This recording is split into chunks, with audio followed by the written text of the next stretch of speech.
And so like, we're really good at what we do.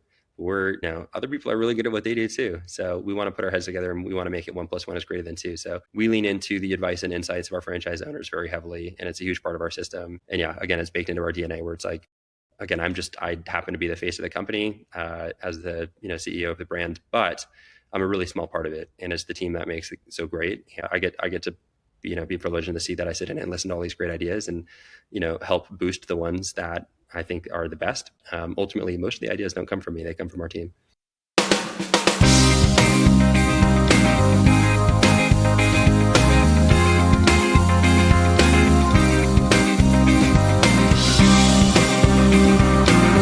What's going on, Pizza Fam? Look, I appreciate each one of you for listening to this show, listening to this episode. Before we get back to it, I wanted to tell you about my favorite product right now, Todd's Curry Sauce. I met these guys at the Florida Restaurant Show, Pizza Tomorrow Summit, and I'm telling you, ever since I tried that sauce, I have been putting it on everything in the shop. Chicken wings, pizza, you've seen the pizzas, chicken sandwich, salad dressing, like we've been putting Todd's Curry Sauce on everything, and I'm here to give you a special deal, special offer. Go to their website, toddscurrysauce.com, use code PIZZAKING, and get 10% off your next order. I promise you, you only need to try it one time. It's going to be the best curry sauce you ever tasted in your life. You're going to start putting it on all kinds of stuff in your shop, even at home. I got a bottle in the pantry here at the house. I got a bottle at the shop. Elliot, Todd, I need another bottle because I'm putting it everywhere. I'm putting it on everything. So go check it out. Use code PIZZAKING and get 10% off your next order. Peace. Let's get back to it. All right, everybody. We are here with Michael Jacobson from French Florist. Look, I got this, invite to have him on the show, and we were just talking about it before. And at first, I'm like, I don't know if florist resonates completely with the audience. Like, we're a bunch of pizza guys, and I don't know if that resonates with us. But once I took a look into who these guys were, what Michael's been about, what French Florist has been doing, I think it's important for us to learn about different opportunities in and around our own industry because, at the end of the day, we're all business owners. We're all, I'm guessing what we're about to find out is we probably have a lot of similarities in what we do. So, please, Michael, please introduce yourself. Tell us who you are, what you do, and, welcome to Pizza King Podcast and to the Pizza family. Thanks, Harold. That's fantastic. I appreciate the warm welcome to the Pizza family. I think that a lot of people ask me, can you really make money in flowers? And I think that because so many people ask that, that's where the opportunity is. And I have to imagine that it's kind of similar in the pizza space, where if you own and operate a pizza shop and you're doing it really, really well, it's probably, and money is not the end of at the end of the day. It's a means, it's not the end, right? It's like, what are you going to do with that? And, the freedom and time that it buys you, then what, right? But, you have to have a business that allows you to do well financially. So you have the opportunity to go and do more. And a lot of people have asked us, is that possible in the floral industry? I probably would reflect that back and say, like, is that possible in the pizza space? And clearly it is, right? Like, there's good operators and less than great operators. And what the difference is, I don't know. So hopefully I can learn a little bit from you guys as well. But yeah, happy to be here. Happy to share all the insights we have about the floral industry. And I'm more than sure that there's some overlap between the two spaces. I'm sure. And I'll tell you, in our business, you can make money. And what I've learned in doing this for the last 20 years and hundreds of restaurants, it's all about who operates at the store level. Yeah, that's usually the difference between, profit and loss is how the store level operator operates that restaurant. Yeah, I really couldn't agree with that more. I think that we're an emerging franchisor. We we own and operate a lot of corporate owned flower shops. The name of our shop is French Florist. And that's where we come from. We come from small mom and pop kind of equivalent of a pizza shop, but a florist. And we became really great operators. We invested a lot in technology and marketing and all these crazy things that allowed us to do really well. And then we had an opportunity. It's like, okay, we could go open, a bunch of more corporate locations. We could take the technology that we developed and start licensing it out to other florists, or we could franchise. And I used to have a negative stigma with franchising. You would think like Subway or some other brands that maybe they expanded too fast and the quality was degraded. I remember when I was really young, I loved Subway, but now it's like, you hear all these stories. It really doesn't. But anyways, to what you were saying, you can have the best systems in the world, and we really do design our franchise offering to be really systematic in the way that our flower shops operate, to try to take out all the boring stuff and automate where the mundane stuff, so that the florists that are operating or the pizza shop owners that are operating can really spend most of their time doing the most important aspects, which is hiring. And ultimately, the folks that run the processes are everything. And the customer experience that people get is based on the people, not always really the processes. So, anyways, couldn't agree with that more. It's the people that run the systems, it's not the systems. All the time, all the time.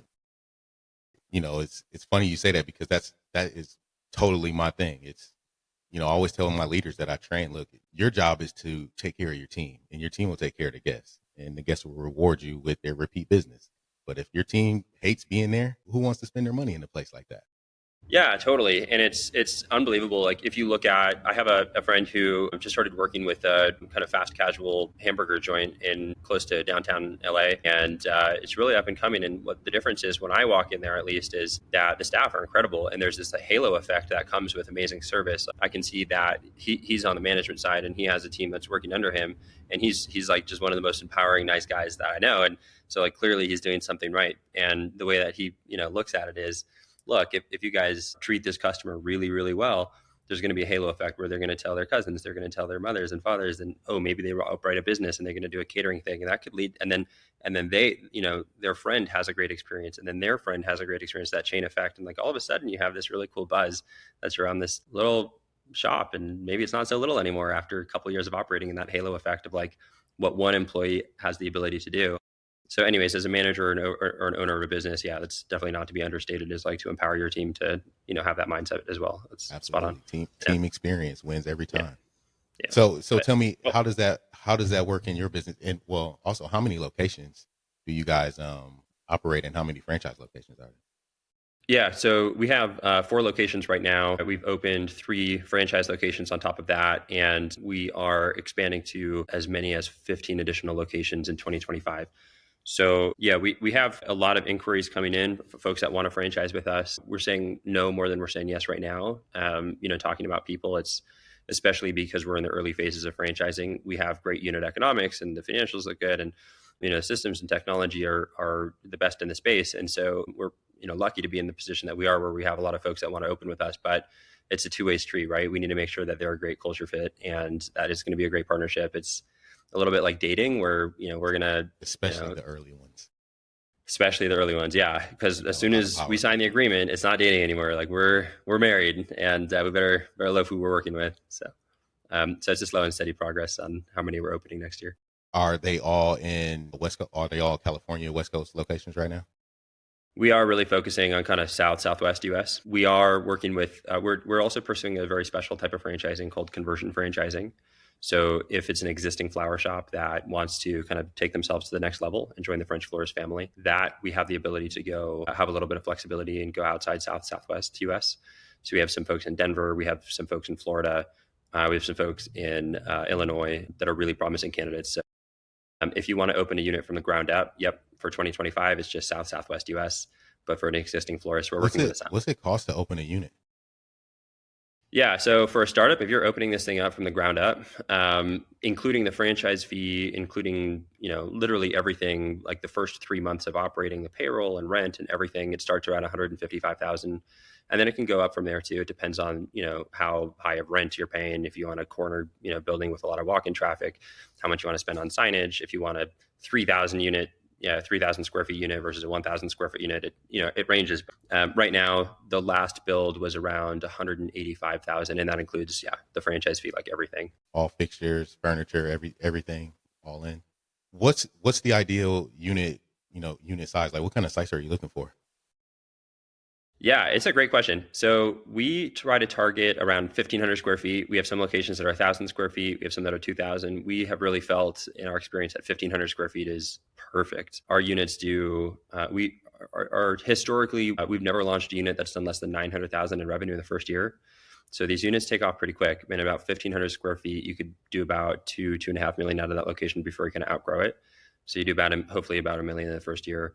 But you got room to grow as well. But it's not so big where, you're overpaying for rent that you're not ever going to use, So, over 900 first year, average volume somewhere $1.5 million.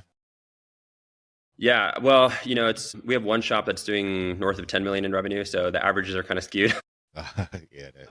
Yeah. And But yeah, usually our most recent corporate location did about 1.1 million in the first year. It's in its second year now, and it's on track to do north of 1.7 million this year. We build our territories. Our revenue targets for each shop are between 2 to 3 million in revenue, and that's usually after 4 or 5 years of operating. So, in more How are the sales distributed? I imagine delivery is a big part of what you do. 100%, yeah, exactly. I'm sure it's the same for you guys as well. So, the way that we operate in our franchise system, at least, is it's really important. I think that I'm sure you guys might be able to relate, especially if you are in the franchise space where, if you're putting a, Tyrell's Pizza Shop on the corner of X and Y Street, and then a year and a half later, another Tyrell's Pizza Shop pops up 3 blocks away, who's going to get that delivery? Yeah, that's, a great system in my mind. Everything that we do, we try to put florists first and the owners first. We need to make sure that they're happy more than anything else. Historically in the floral industry, there's been a huge lack of technology. If you think of the floral space, it's been like 1-800-Flowers or, these big companies that have dominated, and all of those companies aren't florists. They're online brokers, and they'll take an order and they'll syndicate it to a local florist, and they take huge commissions out of those orders, like 30 to 40% commission is crazy. So, and then they have in one area. So say you're in Chicago, there's like probably 100 florists that are all partnered with 1-800-Flowers. And so if there's a order in the Chicago zip code, which florist is going to get that order? That's a real thing. And then they start to play these games where it's like, oh, pay marketing dollars to these companies. And the more you pay, the more orders you'll get, right? So anyways, we're like, no. This is not florist first. This is really not the type of system that we want to build. And this is how it's been for decades and decades. So we're like, it's unbelievable that, this model has lasted as long as it has. And we feel lucky to be the ones that are challenging that, and always welcome more competition and innovation. But what we're doing is we're granting fully exclusive territory. So if somebody has a set of zip codes, they're locked into those zip codes, and no corporate or franchise location will be able to open in that zip code territory. So if it's going to 90210 Beverly Hills, there's one flower shop, one French florist that operates 90210. It's a lucky flower shop. And they get 100% of the orders that go to 90210. So it's fully exclusive. What, is there ever a problem with fulfillment by, having those exclusive rights? Do you run into problems where operationally they just can't handle it? Not yet. It's a great question. Typically, our operators, again, we have a lot of data, and we try to reverse engineer our territories to achieve between 2 to 3 million in revenue. And we make sure we pick partners that are able to handle that kind of volume. So we haven't run into that kind of a problem yet. We have a lot of our operators want to grow even more than 2 to 3 million in revenue. And we say, great, go ahead and open another flower shop. Try not to make this 2 to 3 million flower shop a 5 to 6 million flower shop. It's just a little bit of a different kind of fulfillment. It's a logistic challenge. Instead, hire a great manager and go and focus on opening a second shop where you have another footprint and can service another area. Very cool. You mentioned your focus on technology and really changing what has been a lackluster part of the industry for so long. What does that mean? Yeah. So you'll have to tell me what it looks like in the pizza space as well. But the floral industry, when I came into it, had incredibly antiquated technology systems. And we knew at the time, not only has digital taken over, but we've also crossed that golden threshold of more people are searching on mobile than on their desktop also. When we came in, we said, we're going to develop a bunch of technology that's mobile first, including the operating system that our staff operates on. Like, we're not going to have our staff operate on computers. We're going to have them operate on their phones or iPads and through apps. So yeah, we started with a designer app, and I'll give you kind of a little taste of how it works. But it's really a beautiful system where every role in the company has a very specific app that they use. So the designers have a designer app, and they come in. The time and attendance system is on there. They clock in and clock out, and we built all of this so we don't need to pay ADP or another payroll processor for their time and attendance system. Like, we have it all in there. So they take the iPad app, they clock in, they clock out. As soon as they clock in, they see all the orders that need to be made that day. So they click into the order and they see the recipe. So now we have, digital inventory tracking abilities. They see the card message, any details about the order, the price, the occasion, anything that'll help them make the arrangement with a little more soul and creativity in it, right? Because that's what it's all about. Yeah. And then when they finish making the arrangement, they print the card message. So they just push print right on the iPad. There's a printer. So there's the only paper that we have flying around is the card messages that are getting printed, which usually in a traditional flower shop is literally just like tickets and papers flying everywhere. So we digitized and automated all of that. Yeah, it's wild. And so the customer card prints out. It even has their signature on it. So like designed by Tyrell, it would have your own signature on it. So there's a little like a humanizing aspect of like, hey, like there's an artist behind this piece that was made and delivered, and gives the designer some ownership of it too. And then automatically, without the designer doing anything, after they mark the order completed, the driver gets notified. Driver comes and picks up and delivers the order. And all of this, there's a lot of complex stuff that happens in the background, but from the user experience perspective, it's really simple. So like we take into consideration real-time traffic conditions, how the driver is notified, which driver to contact, how long it's going to take to the customer, making sure it gets delivered on time. And, we fulfill our promise on what the customer ordered. If they want it between 2 p.m. and 3 p.m., we're going to get it there at 2:10 p.m. every single time, 10 minutes past the first part of the hour. So it's a lot of technology. And the way that we've done it is we said, we can't use any of the existing technology in the space. And we're going to completely reimagine what it looks like to run a flower shop. We're going to reimagine every single role. And our goal in all of this is to make each person's job way more fun. So like our designers are spending so much time writing down the inventory of what they're using. They're spending so much time trying to read the tickets. We have some designers that are in our, Southern California stores. A lot of our designers don't speak English as their first language. And so it's tough when a customer's ordering something and they're putting specific custom instructions in English and this person is not their native language. They might make a mistake because, if they don't feel confident enough to ask their teammate, like, hey, like, can you check my work and make sure I did this right? Like, I don't know, there's pride behind people's work. And so anyways, our system makes it, so our system can translate into, Russian or Chinese or Spanish or Portuguese, like whatever. And so it's like, that's so easy, just a quick plug in with Google Translate. And it's not perfect, but it's going to get them 95% of the way. And so anyways, we've really just like reimagined what it means to operate a flower shop and taken all the mundane and automated it and made it a lot more fun, frankly, a lot easier to run flower shops. Like I own and operate sounds a whole lot more efficient than what I had in my mind with orders coming in and picking like a fax machine. I mean, literally when I came into the existing flower shop that I had purchased and taken over, we had 6 printers, 2 of which were fax machines, and we were required to have those because that's how orders came in. Wow. So you're not too far off in saying that's the norm of how the floral industry operates right now, but we're excited to be the ones that are, pushing it that sure forward. Makes people, want to do the job versus coming in to first clean up a mess and then do the job. Yeah. So you mentioned, order thing gets dispatched. Drivers, are they third-party drivers or are they on payroll?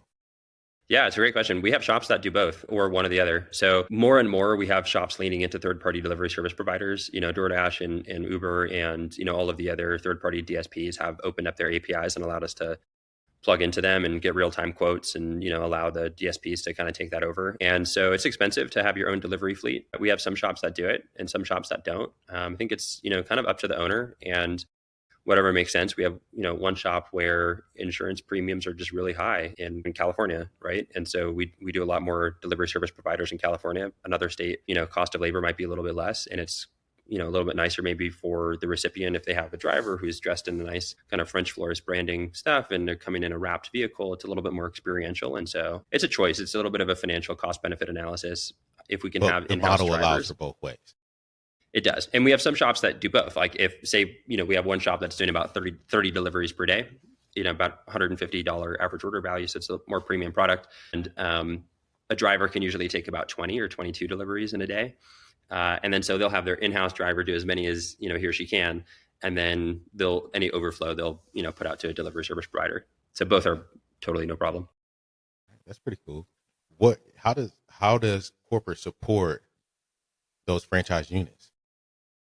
Yeah, totally. It's a great question. And like probably the most important question, right? Especially in a franchise system, it's, we are combining forces together and what are we bringing to the table, right? That's a very important question. But there's a yin and yang in franchising always, right?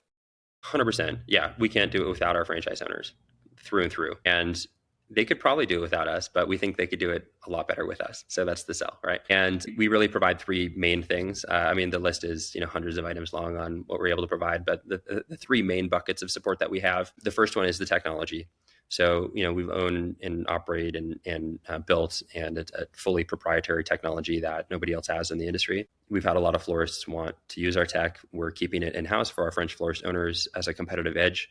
It's the operating system, but it's also like the website front end and back end. The website has a great web architecture, which allows us to rank really highly in search engine optimization. So if somebody's searching flower delivery, San Fran, or flower delivery Chicago, we're going to show up number one.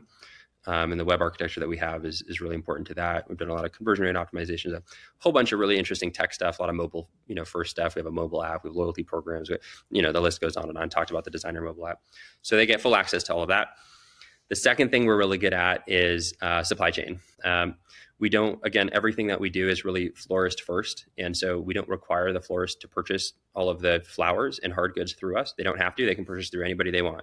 But we're yet to have a franchise owner choose not to purchase through us, because we purchase millions and millions of dollars worth of flowers. We import from Colombia, Ecuador, Holland, Canada, Mexico, Thailand, with some local farms in California. And we're buying so many flowers that we get way better quality flowers and at a much lower price. Okay. And then so our franchise owners can tap into our existing pricing, and, they're usually getting a 20, 30, or sometimes 40% discount compared to, what the florist down the street is paying, and they're getting higher quality flowers as well.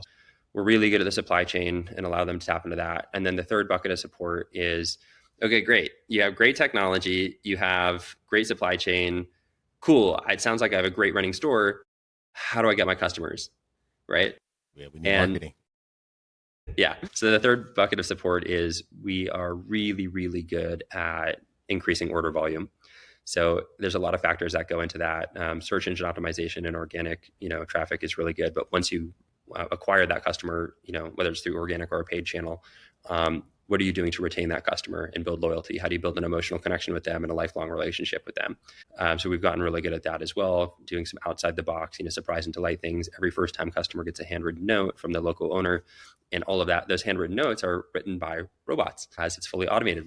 Owner doesn't have to do anything, right? And so anyways, we have these kind of enterprise level resources on the marketing front that we're able to provide them on a local level that allows them to ramp up the average flower shop does $350K in sales. And that's usually after 10 or 15 years of operating. Again, we're yet to launch a shop here in 2024 right now, into 2024. We're yet to launch a shop that's done less than 900,000 in revenue in the first year. So we're really good at, helping the owner ramp up sales to a pretty profound degree. So those are the three main buckets of support. The list goes on and on, but those are our big ones. Well, those are all important. And I was going to ask about supply chain, but even before then, you mentioned the marketing, the customer retention, and it made me think, what does that look like? How often is a regular customer actually ordering flowers? Yeah, totally. I'd be really curious about the pizza industry too. Our average customer only purchases 2.2 times per year. So we have some customers that purchase once a year. We have some customers that purchase 8 times a year, but on average, it's 2.2 times per year. So a lot of people think Mother's Day and Valentine's Day. Yes, you'd be surprised though. Most of our orders are actually happy birthday, happy anniversary, congratulations, sympathy, great thank you, last minute gifts too, if I might say myself. Next day delivery. Same day delivery. Yeah. Same day delivery. Same day. Even better. Yeah. Even better. Yeah. So we have some it's hilarious great for us stories. folks that get busy and forget. We appreciate you all for that. And if your technology is making that happen even faster and cheaper, thank you. That's exactly right. Yeah. A pizza our customer, pleasure. we say a pizza customer, I consider a pizza customer a twice a month customer. That's great. Every other week. That's fantastic. So that's 24 visits a year. It's worth about $700, $800. Yeah, that's incredible. That's more than what ours are. Ours, our average order value is around $160, and so call it, for rounding, 2 times a year, it's $320. Our customer is only worth half as much as in the pizza. And so talk about customer loyalty and how important it is to build that relationship with them. Incredibly important, right? Because what's to stop them from going to the pizza shop down the street? Not much. It's pretty easy for somebody to switch. So you got to do a lot to retain and build that emotional connection with them. It's important. And the biggest difference I would say is just having that extra 22 points of contact gives us 22 extra chances to screw it up. And when it comes to, and I teach and coach, when it comes to customer retention, there's no win and loss between us and the customer. The only time we win is when they come back. So that's right. Oftentimes, because what we're doing is highly stressful and the environment is stressful and mistakes happen. Fast pace. Yeah. It mistakes happen and people are emotionally tied to their food and to their work if they have a lot of pride in what they do. So true. And I've seen owners who throw customers out, and I'm like, you just threw $700 out the door. And it's like, isn't that amazing? Think about that. Like if do you really want to win this argument over this pizza, this $6 pizza? Or do you want, or if you want to win that, write a check. Because that's what you just Yeah. said. Totally, 100%. Yeah, we try to train our folks also in, you're right, inevitably mistakes happen. And honestly, if we're not making mistakes, what are we even doing? Like, we got to make some mistakes. We got to learn. And ideally, we're not making the same mistake more than once. But like, it's okay to make a mistake. But make that mistake an opportunity and like a chance to build the relationship even more with the customer. So say, for example, we deliver the arrangement late. They wanted it between 2 and 3 p.m. It doesn't happen very frequently, but say we get there at 4 p.m. and they said, oh my God, it was for a birthday. The surprise was at 3 p.m. I wanted it between 2 and 3, so it came early, and it came at 4, and it was really a big letdown. We messed up. That's our bad, and so we need to own that first of all. And so we tell the customer, you're right, and you know what we're gonna do? We're gonna refund the delivery fee, and if they're not happy with that, we'll refund the full order. But we're not going to stop there. We're also going to send more flowers to you. Yeah. So you can still give the birthday person the flowers, but we're going to send some flowers to you. And we're not going to tell you we're going to do that, but we know where the address is, and we're going to send it to you as a surprise moment. And then not only that, we're going to put an additional $50 credit on your account. So now you have an incentive to reorder with us again. And so we just went from fully losing that customer to providing them an 11 out of, and remember, we messed up, but now we have a customer for life because they understand that even when things do, hit the fan inevitably, they know that we're there to take care of it. And there's not many other flower shops that will, not many pizza shops, but I'm sure we'll do that either. Are you getting pushback from the rest of the neighboring shops? We really try to shine our own lamp. We don't look at the outside competition very much. And we became the number one flower shop in Los Angeles by maintaining that perspective, consistently challenging ourselves to be the best and not worrying about what everybody else is doing. Because if we consider ourselves number one right now, which I don't even know, it doesn't matter to us. It doesn't matter because then we're going to become complacent. And if we can reimagine our processes and consistently make them better every single day, that's what matters. And it's about the customer, it's not about our competition. So I don't know. I have no idea what the outside competition thinks. We don't really look to them very often. Do you feel like having corporately owned and operated stores helps you, stay ahead of the curve in that way? Seeing it in real time? Yeah. I mean, there's a lot of florist technology platforms out there and website providers. They'll build a website for you and take big commissions on any orders that go through. Anyways, there's a bunch of different, florist kind of support technologies out there that are okay. They're better than nothing, I will say, but they don't know what it's like to operate a flower shop. And that's really important. The fact that we own and operate flower shops, like we know what it takes. We've been there. When I took over this flower shop, I spent the night in the flower shop multiple times, like many, many times, really. And we did what it takes. There were times where we didn't know how to make payroll. We've been there. We had to ask our vendors for extensions. It's been many, many years since we've been in that position. Obviously, we've grown out of that, but like we know what it takes. And we understand the challenges and all of the hurdles that you have to jump to grow your business. And these tech platforms that only serve the floral industry but don't operate flower shops don't know that. And so it gives us a huge advantage. All the software we develop is like solving our own pain point. And then by extension, all of our franchise owners as well. Was it hard to make that upfront commitment initially? I mean, I imagine after doing things for so long a certain way, when you present wholesale change, that comes with pushback, right? Yeah. Whew. Oh God, does it? Yeah. So look, we have to, the only constant is change. We have to lean into that. And now more than ever, especially with technology, things are changing so fast. You have to embrace it. And I don't want to be the one that, leads with fear by any stretch of the imagination. But I will say, if you're not willing to kind of take a leap into the modern era of digital being as important as it is, there's a high risk of falling behind. And we talk to a lot of florists where they come to us and they say, hey, we really want your technology. We want to adopt, we want to do everything that you're doing. With our system, you have to become a French florist. You can't operate as Tyrell's flower shop anymore. It has to be French Florist. So it's a cohesive brand. And there's it's purely logical, FrenchFlorist.com, using that domain. Again, you have fully exclusive territory, but there's really high domain authority. The search engine optimization is really powerful. And if you're using TyrellsFlowerShop.com versus French Florist, you're going to do a lot better with FrenchFlorist.com. So there's a reason why we know our system works. And yeah, and so there's some tough conversations around, I want to do everything that you're doing, but I don't want to change my name. And a lot of times it's very emotions based, which is real. I can't discount that, but it's like, I don't want to lose my identity. This is how I've done it for the past 15 years. my identity is a part of this business. And the great thing about franchising is they're still the owner. It's still actually really still Tyrell's Flower Shop LLC. Now you're just doing business as French Florist. Like you're still the owner operator. It's still your business. It's your local community that you serve. But yeah, sometimes we have some pushback when we work with existing flower shops. There's a conversation to be had on, look, you don't have to change your name, but 4 or 5 years from now, you might be forced to change your name because the local competition came in and innovated when you stayed constant. So yeah, not to lead with fear, but that is a part of it. Well, that's the reality. What is the biggest fear when prospecting up? Well, first, who's your ideal prospect, and what's their biggest fear when it comes to signing that franchise agreement?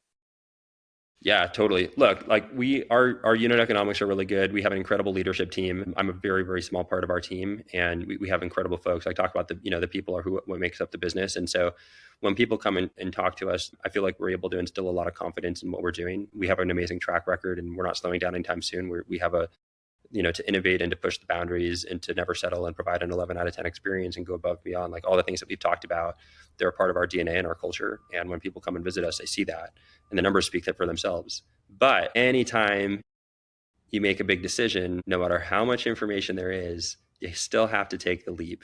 And that's a scary freaking thing. It is.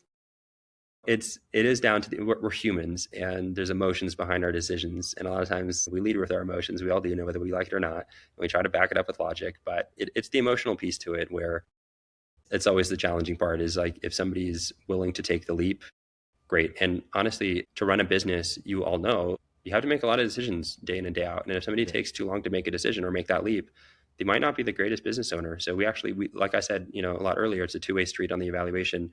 We're looking at them and seeing how willing are they to take this information to make a decision. It doesn't have to be a yes. It can be a no.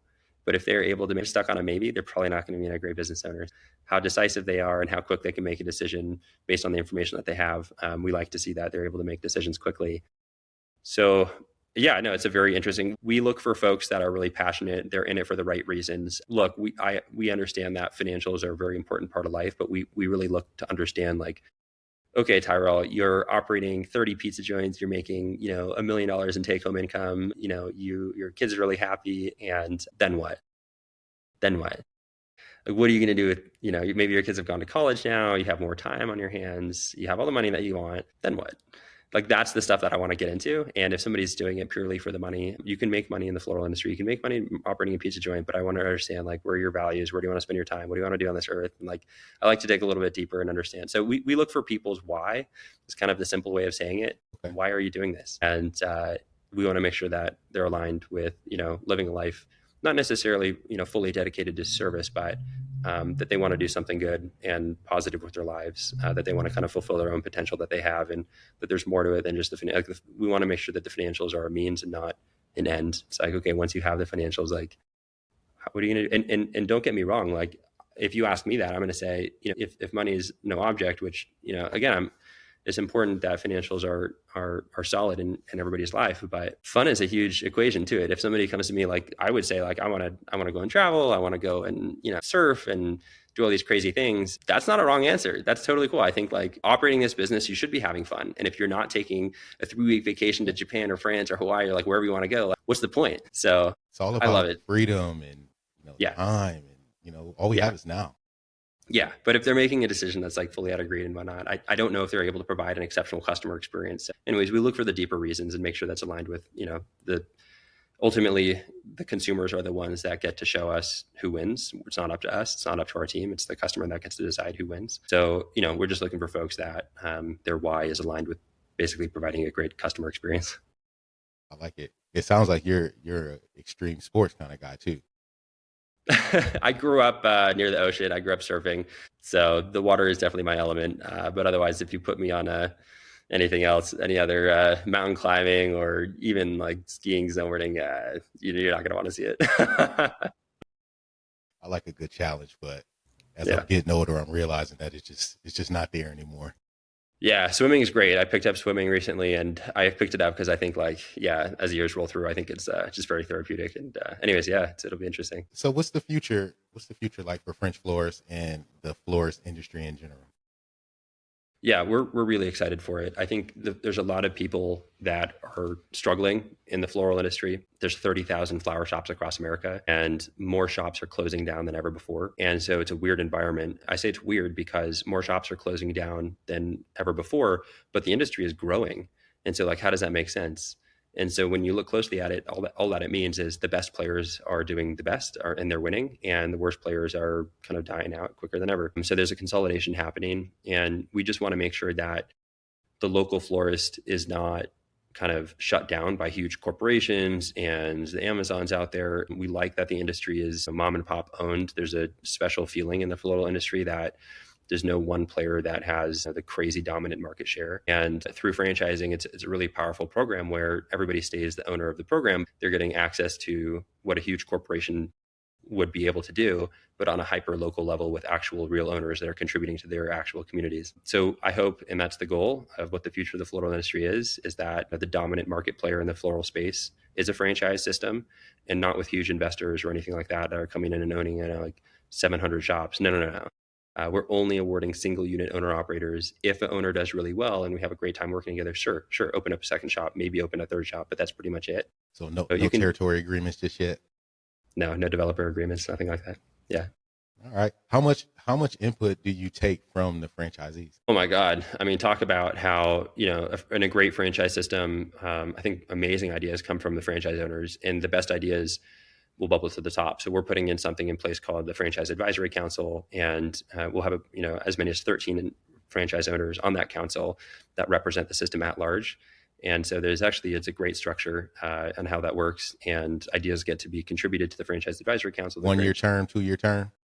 Yeah, 2 year terms. Yeah, exactly. Yeah, exactly. So exactly, it's almost like a governance structure. And the best ideas bubble to the top. So we think that local owners, first of all, know more than we do about their local territory, but also are really smart, and we don't want to discount that. And so, like, we're really good at what we do. Other people are really good at what they do too. So we want to put our heads together, and we want to make it 1 + 1 is greater than 2. So we lean into the advice and insights of our franchise owners very heavily, and it's a huge part of our system. And yeah, again, it's baked into our DNA, where it's like, again, I happen to be the face of the company as the CEO of the brand, but I'm a really small part of it, and it's the team that makes it so great. Yeah, I get to be privileged in the seat that I sit in and listen to all these great ideas, and help boost the ones that I think are the best. Ultimately, most of the ideas don't come from me; they come from our team. That's awesome. Well, it sounds like you guys got a good thing going over there.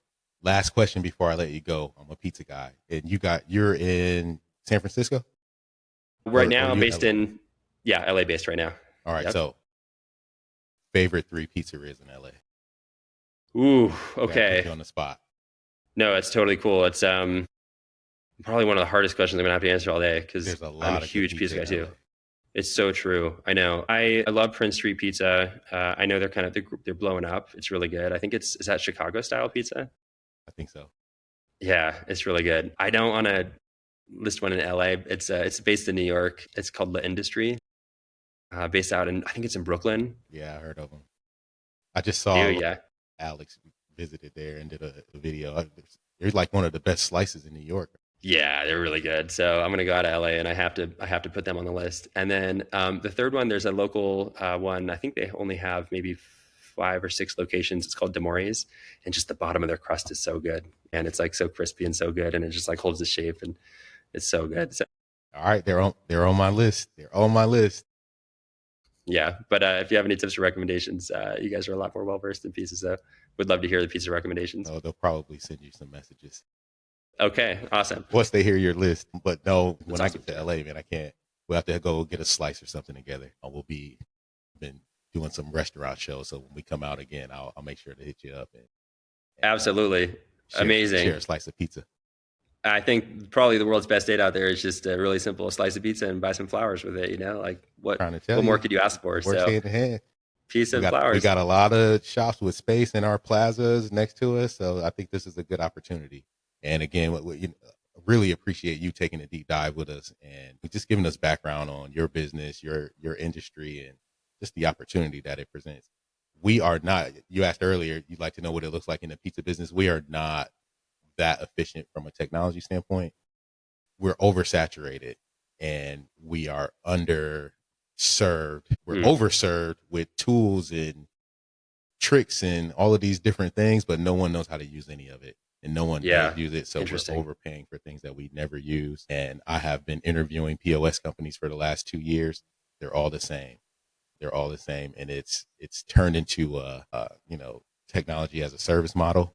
Totally. And it's not helping us, in my opinion.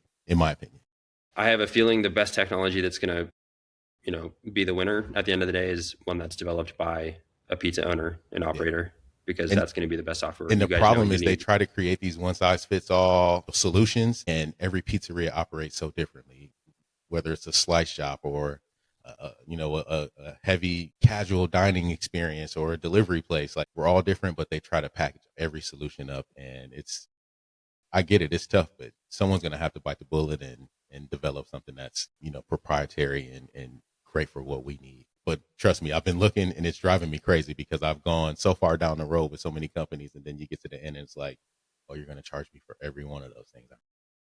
Yeah, right on. Yeah, we've gone through such a journey on building our own technology. So it's a huge undertaking, but it has served us really well. So I wouldn't discount the opportunity that you guys have to build your own technology for yourself and stop paying these, tech companies $1,000 a month or whatever you're paying them, and spend a little bit of money, maybe like $5,000 or $6,000 or $7,000, which is less than a year's investment on their stuff, and build your own system. Again, I'm not super well versed in the pizza space, but we had the same exact problem where we had so many technology offerings being offered to us, and we didn't like any of them because they were either too complex to use, or they didn't solve all the challenges, or they didn't do it in the exact way that we wanted it to, or they were really expensive. There were some that are great. They're just like wanted to charge us $80,000 a year, and it's like, that's not going to happen. What am I going to get for a $599 a month support fee? Yeah, right, exactly. So anyways, for that amount of money, it is possible to develop your own system. You don't have to develop in the US either. You can go to Ukraine or India. Other countries have fantastic developers out there. So I wouldn't shy away from that. Yeah, and if anybody ever wants to talk about software development, that is my background. That's what I love. I nerd out on that stuff. So like, if anybody does want to reach out and talk about pizza software development stuff, I would love that. I absolutely do. So I will. I'll stay in contact with you. Tell us how to find you, how to connect with French Florist. We got a lot of friends on the West Coast, in LA, all around California. Good. So please tell us all how to order more flowers from you. Absolutely. Yeah. I mean, personally, if you ever want to bounce ideas around, use me as a sounding board. I love that stuff. I've gotten advice from countless folks, and if it ever helps to, have a sounding board, it's always fun for me to have conversations. You can email me directly. My email is michael@frenchflorist.com. Our franchise website is frenchfloristfranchise.com. And seriously, don't hesitate. If there's a spark of interest that came up during the conversation at all, dive in. Life's too short, honestly. We really appreciate you, Michael. And hey, I'll let you get back to your day. I know it's getting close to opening time for you out there. So yep, that's right. I'll let you get to work over there. Thanks, Hyrel. Yep, hopefully we'll be back on the podcast in a year. We'll give you some updates. Yeah, absolutely.